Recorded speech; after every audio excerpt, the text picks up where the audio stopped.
જાગૃત કરવા માટે ઘણા બધા અમે આ મૂર્તિ અનાવરણના કાર્યક્રમ માટે બધા સજ્જ થઈને આદિવાસી વેશભૂષામાં તૈયાર થઈ ગયા છે. મહેશભાઈ છે, જેવી રીતે આ આપણા વિકેભાઈ, પછી ધર્મેશભાઈ ભીલ,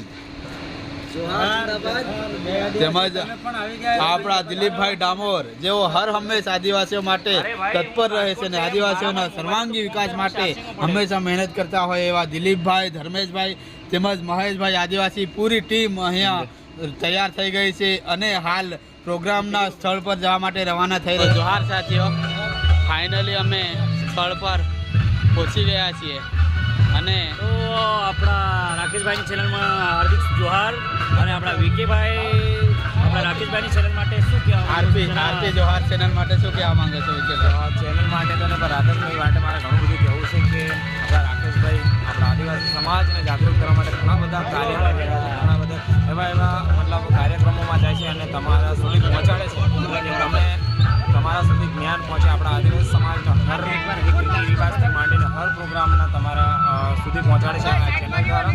તો બધાને નમ્ર વિનંતી છે કે આ ચેનલને સબસ્ક્રાઈબ કરી લેજો અને હર કાર્યક્રમ, હર વિડીયો, હર બ્લોગ્સ આ ચેનલમાં અપલોડ થશે અને આપણા બધાને સપોર્ટ કરજો.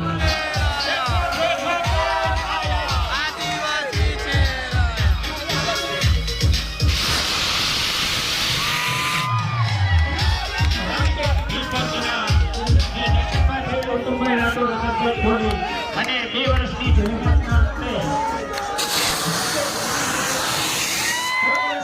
શાસન પ્રશાસનના ખૂબ જ સુંદર સાથ સહકારથી આજે આપણે રાજકોટમાં બિરસા મુંડાની પ્રતિમાનું સ્થાપન કરી રહ્યા છીએ. એ ખૂબ હૃદયપૂર્વક આભાર માનું.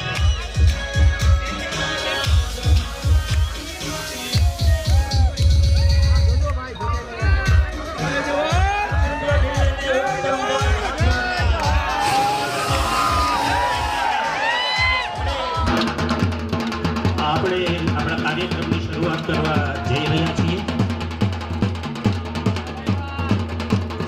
સૌપ્રથમ આપણે જે આજના મહેમાનો છે એનો આદર સત્કાર સાથે સ્વાગત કરી અને ડાયસ ઉપર બોલાવીશું.